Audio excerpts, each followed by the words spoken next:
மேசராசி நேயர்கள் அனைவருக்கும் வணக்கங்க. நம்ம இன்னைக்கு இந்த வீடியோ பதிவின் மூலியமாக என்ன மாதிரியான விஷயங்கள்லாம் பார்க்க போகிறோம் அப்படின்னு பார்த்தீங்கன்னா, 16ஆம் தேதி பௌர்ணமி நடக்க இருக்கு. இந்த பௌர்ணமிக்கு பிறகு கிரகங்களுடைய அமைப்பானது மாறி மாறி அமைய போகுது. அதனால் மேசராசி நேயர்களுக்கு சில பல விஷயங்கள்லாம் அவங்களுடைய வாழ்க்கையில் நடக்க போகுதுங்க. அந்த விஷயங்கள்லாம் என்ன அப்படிங்கிறத பற்றியும் முன்னெச்சரிக்கையாக நீங்கள் என்ன மாதிரியான நடவடிக்கைகளை எடுத்துக்கொள்ள வேண்டும் அப்படிங்கிறத பற்றியும் தாங்க நம்ம இன்னைக்கு இந்த வீடியோ பதிவின் மூலியமாக முழுசாக பார்க்க போகிறோம். இந்த பதிவில் சொல்லப்படக்கூடிய அனைத்து விதமான தகவலுமே மேசராசி நேயர்கள் அனைவருக்குமே பயன் தரக்கூடிய விஷயங்களாக தான் இருக்கக்கூடுங்க. ஸோ வீடியோவை ஸ்கிப் பண்ணாமல் தொடர்ச்சியாக பாருங்கள். மேலும் மேசராசி நேயர்கள் யாராவது இந்த பதிவை பார்த்துட்ருக்கீங்க அப்படின்னா இந்த வீடியோக்கு ஒரு லைக் பண்ணிவிட்டு மேசராசியில் நீங்கள் என்ன நட்சத்திர அன்பர்கள் அப்படின்னு சொல்லிட்டு மறக்காமல் நம்மளுடைய கமெண்ட் செக்ஷனில் பதிவிடுங்க. மேலும் இது போன்ற ஆன்மீக தகவல்களை உடனடியாக தெரிஞ்சுக்கணும் அப்படின்னு நினச்சா நம்மளுடைய சேனலை மறக்காமல் சப்ஸ்கிரைப் பண்ணிவிட்டு கீழே இருக்கும் பெல்லைக்கானையும் மறக்காமல் கிளிக் பண்ணுங்கள். அப்போ தான் நம்ம சேனலில் போடுற ஒவ்வொரு வீடியோவுமே உங்களுக்கு நோட்டிஃபிகேஷனாக உடனுக்குடனே வந்து சேரும். ஸோ இப்போ வாங்க நம்ம வீடியோக்குள்ளே போகலாம். மேஷ ராசியில் அஸ்வினி, பரணி, கார்த்திகை, 1ஆம் பாதம் என 3 நட்சத்திரங்கள் அடங்கியிருக்கு. மேலும் இந்த காலகட்டத்தில் உங்களுக்கு என்ன மாதிரியான மாற்றம்லாம் கிடைக்கும்னு பார்த்தீங்கன்னா, பணவரத்து அதிகமாகி பொருளாதாரம் ஓங்கும். முயற்சிகள் அனைத்துமே உங்களுக்கு இந்த காலகட்டத்தில் சாதகமான பலனை மட்டும்தான் கொடுக்கும். ஸோ புதுசாக ஏதாவது தொழில் விஷயம் ஏதாவது தொடங்குற மாதிரி இருந்தால் தாராளமாக நீங்கள் இந்த காலகட்டத்தில் தொடங்கலாம். உங்களுடைய ராசிநாதன் அப்படின்னு சொல்லக்கூடிய செவ்வாய் பகவான் சனியை பார்ப்பதால் உங்களுக்கு என்ன மாதிரியான மாற்றம் கிடைக்கும்னு பார்த்தீங்கன்னா, சுகந்தர எண்ணம் உண்டாகும். சின்ன சின்ன விஷயங்களில் கூட மன நிறைவு அப்படிங்கிறது ஏற்பட போகுது. இதனால் ரொம்பவே சந்தோஷகரமாக நீங்கள் காணப்படுவீங்க. தொழில் மற்றும் வியாபாரத்தில் ஈடுபட்டிருக்கக்கூடிய மேசராசி நேயர்களுக்கு தங்களுடைய வியாபாரம் தொடர்பாக பயணம் செல்ல நேரிடும். போட்டிகள் அனைத்துமே இந்த காலகட்டத்தில் விலகப் போகுது. வாடிக்கையாளர்களை கருத்தில் மாற்று கருத்தை சொல்லாமல் அனுசரித்து அவர்களிடம் நடந்து கொண்டீங்க அப்படின்னா நிறைய விதமான மாற்றங்கள் உங்களுக்கு இந்த காலகட்டமானது ஏற்படுத்தி கொடுக்கும். மேலும் உத்தியோகத்தில் இருக்கக்கூடியவங்களுக்கு முன்னேற்றம் அப்படிங்கிறது அதிகப்படியான விஷயமாக சாத்தியப்படும். மேலும் பண வரத்து அப்படிங்கிறது திருப்தி தரக்கூடிய வகையில் இருக்கக்கூடும். மேலிடத்தில் இருந்து உங்களுடைய நல்ல அணுகுமுறை நீடிக்கும். மேலும் குடும்பத்தை பொறுத்த வரைக்கும் இந்த காலகட்டத்தில் மகிழ்ச்சியான சூழ்நிலைகள் காணப்படும். வீட்டில் சுப காரியங்கள் அனைத்துமே நல்லபடியாக சொன்ன தேதியில் நடக்கும். அதில் எந்த ஒரு சந்தேகமும் இல்லை அப்படின்னு சொல்கிறாங்க. உடல் ஆரோக்கியம் பெறும். அது மட்டும் இல்லாமல் வார்த்தைகளில் நீங்கள் நிதானத்தை கடைபிடிப்பது மற்றவர்களிடம் கருத்து வேற்றுமை ஏற்படாமல் தடுக்கும் அப்படின்னு சொல்கிறாங்க. மேலும் வாழ்க்கை துணையின் நலனில் அதிக அளவு நீங்கள் அக்கறை காட்டுவது நல்லது. அதே போல் பெண்களாக இருக்கக்கூடியவங்களுக்கு பணவரத்து அப்படிங்கிறது அதிகமாகி பொருளாதாரம் மேலோங்கும். முயற்சிகளில் சாதகமான பலன் கிடைக்கும் அப்படின்னு சொல்கிறாங்க.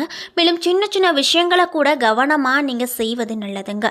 அதே போல் கலைத்துறையில் இருக்கக்கூடிய மேசராசி நேயர்களுக்கு இந்த காலகட்டம் எப்படி அமைஞ்சிருக்கு அப்படின்னு பார்த்தீங்கன்னா, தேவையான பொருட்களை வாங்குவீங்க. நீண்ட நாட்களாக செய்ய நினைத்த ஒரு காரியத்தை செய்து முடித்து அதில் வெற்றியும் பார்ப்பீங்க. மேலும் உங்களுக்கு மதிப்பும் மரியாதையும் கூடும்.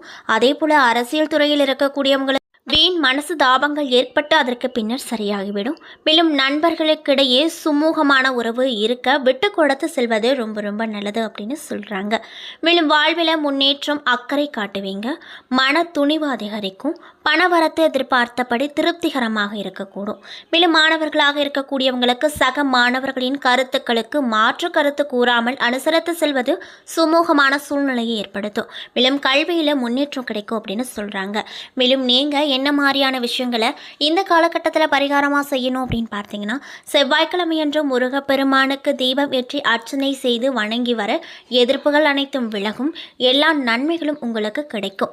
மேலும் உங்களுக்கு அதிர்ஷ்டம் தரக்கூடிய கிழமைகள் என்ன அப்படின்னு பார்த்தீங்கன்னா, அதாவது ராசி ரீதியாக உங்களுக்கு என்னென்ன கிழமைகள் அதிர்ஷ்டம் தரக்கூடிய கிழமைகளாக இருக்குது அப்படின்னு பார்த்தீங்கன்னா, திங்கள், புதன், வெள்ளி.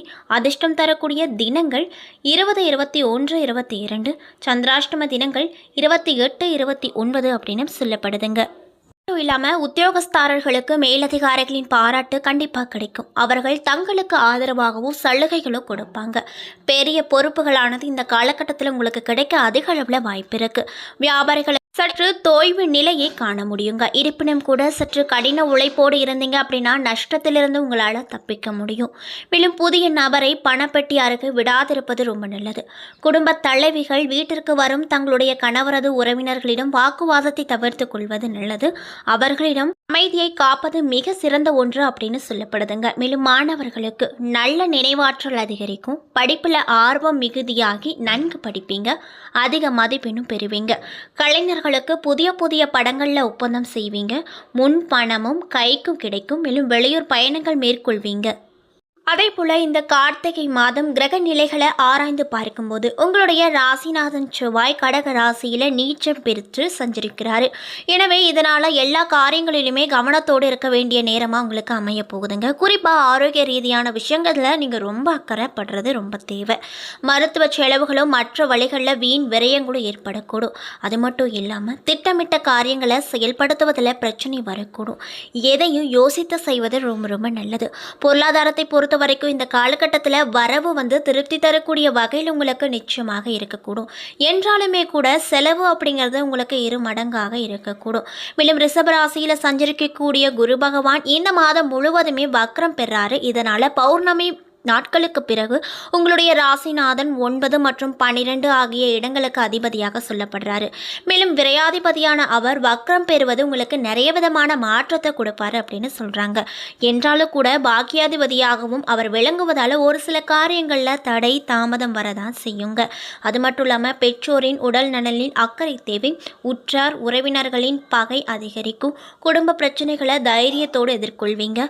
கொடுக்கல் வாங்குதல்ல பொறுப்பு சொல்வதிலும் தேவையற்ற பிரச்சனைகள் ஏற்பட போகுது.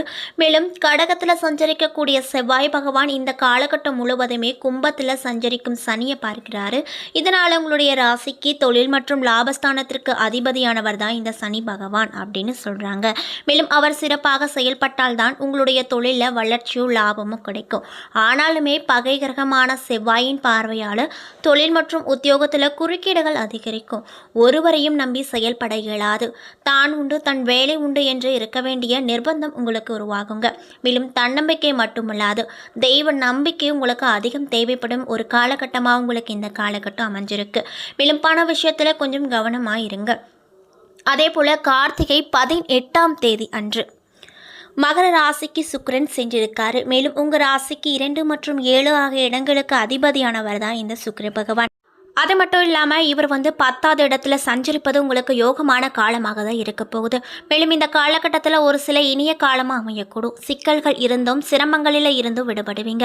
பக்கபலமாக இருப்பவங்க உங்களுடைய பண தேவையை பூர்த்தி செய்யவும் முன் வருவாங்க. தொழிலில் அதிகப்படியான வளர்ச்சிகள் கிடைக்கும். மேலும் புதிதாக முதலீடு செய்து தொழிலை விரிவுபடுத்தலாமா என்று சிந்திப்பீங்க. உத்தியோகத்தில் இருக்கக்கூடியவங்க உயர் பதவியும் எதிர்பாராத புதிய வாய்ப்புகளும் கிடைக்க போகுது. அது மட்டும் இல்லாமல் நினைத்ததை சாதிக்க வேண்டும் என்ற எண்ணம் மேலும் கடகராசியில் சஞ்சரிக்கக்கூடிய செவ்வாய் கார்த்திகை 18ஆம் தேதி வக்ரம் பெற்றிருக்காரு. இதனால செவ்வாய் உங்களுடைய ராசிநாதனாக மட்டுமல்லாமல் அஷ்டாதிபதியாகவும் விளங்கக்கூடியவராக இருக்காரு. மேலும் அவர் வக்ரம் பெறும் இந்த நேரத்தில் சில இடர்பாடுகள் நீங்கும். நீண்ட நாட்களாக கைகூடாத காரியம் கைகூடி வரப்போகுது. கடன் சுமை குறைய புதிய யுக்திகளை கையாளுவீங்க. உடன் பிறப்புகளின் உதவி கிடைத்து மகிழ்ச்சி அடைவீங்க. மேலும் இடமாற்றம் இனிமை தரக்கூடிய விதத்தில் இருக்கக்கூடும். பொது வாழ்வில் இருக்கக்கூடியவங்களுக்கு புதிய நண்பர்களின் அறிமுகம் கிடைக்கும். அவர்களால் நிறைய விதமான மாற்றம் கிடைக்கும். வியாபாரிகள் மற்றும் தொழில் செய்பவர்களுக்கு மாதத்தின் பிற்பகுதிக்கு மேலே நற்பலன்கள் நிச்சயமாக கிடைக்கும். உத்தியோகத்தில் இருக்கக்கூடியவங்க உயர் அதிகாரிகளின் பாராட்ட பெறுவாங்க. கலைஞர்கள் பாராட்டு மழையில் நினையும் வாய்ப்பு இருக்குங்க. மேலும் மாணவ மற்றும் மாணவிகளுக்கு கல்வியில் அக்கறை கூடும். பெண்களுக்கு குடும்ப சுமை கூடும். உடல் நலத்தில் ரொம்ப கவனமாக இருக்கணும் அப்படின்னு சொல்கிறாங்க. என்ன நண்பர்களே, இந்த வீடியோ பதிவின் மூலியமாக மேசராசி நேயர்கள் அனைவருக்கும் இந்த பௌர்ணமிக்கு பிறகு அவங்க வாழ்க்கையில் என்ன மாதிரியான விஷயம் நடக்க போகுது, என்னென்ன விஷயத்தில் முன்னெச்சரிக்கையான விஷயங்கள் அவங்க பண்ணி வைத்துக் கொள்ளணும், மேலும் என்ன விஷயங்கள் முக்கியமாக செய்யணும் செய்யக்கூடாது என்பதை பற்றி தெளிவாக இந்த வீடியோவில் பார்த்துருப்போங்க. இந்த பதிவில் சொல்லப்பட்ட அனைத்து விதமான தகவலுமே மேசராசி நேயர்கள் அனைவருக்குமே பயன் தரக்கூடிய விஷயங்களாக தான் அமைஞ்சிருக்குங்க. ஸோ வீடியோ பிடிச்சிருந்தால் லைக் பண்ணுங்கள், ஷேர் பண்ணுங்கள். அது மட்டும் இல்லாமல் நான் சொன்ன பரிகாரத்தை தொடர்ச்சியாக மேசராசி நேயர்கள் பண்ணிட்டு வாங்க. நல்ல பலனே உங்களுக்கு அந்த முருகப்பெருமான் நிச்சயமாக கொடுப்பாருங்க. மேலும் இது போன்ற ஆன்மீக தகவல்கள் அனைத்துமே உடனடியாக தெரிஞ்சுக்கணும் அப்படின்னு நினச்சா நம்மளுடைய சேனலை மறக்காமல் சப்ஸ்கிரைப் பண்ணிவிட்டு கீழே இருக்கும் பெல்லைக்கானையும் மறக்காமல் கிளிக் பண்ணுங்கள். அப்போ தான் நம்ம சேனலில் போடுற ஒவ்வொரு ஆன்மீக தகவலுமே உங்களுக்கு நோட்டிஃபிகேஷன் மூலியமாக உடனுக்குடனே சேரும். மேலும் மேசராசி நேயர்கள் யாராவது இந்த வீடியோவை பார்த்துட்ருக்கீங்க அப்படின்னா இந்த வீடியோக்கு ஒரு லைக் பண்ணிவிட்டு மேசராசியில் நீங்கள் என்ன நட்சத்திர அன்பர்கள் அப்படின்னு சொல்லிட்டு மறக்காமல் நம்மளுடைய கமெண்ட் செக்ஷனில் பதிவிடுங்க. நன்றி.